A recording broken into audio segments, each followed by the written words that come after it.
يا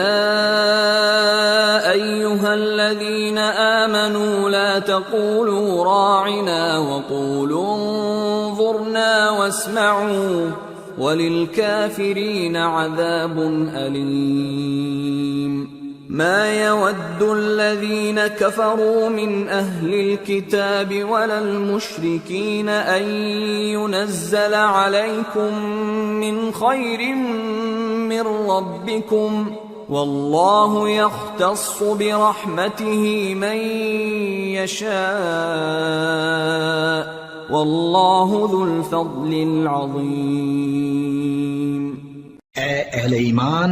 گفتگو کے وقت پیغمبر صلی اللہ علیہ وآلہ وسلم سے راعنا نہ کہا کرو، انظرنا کہا کرو، اور خوب سن رکھو، اور کافروں کے لیے دکھ دینے والا عذاب ہے۔ جو لوگ کافر ہیں، اہل کتاب یا مشرک، وہ اس بات کو پسند نہیں کرتے کہ تم لوگوں پر تمہارے پروردگار کی طرف سے خیر و برکت نازل ہو، اور اللہ تو جس کو چاہتا ہے اپنی رحمت کے ساتھ خاص کر لیتا ہے، اور اللہ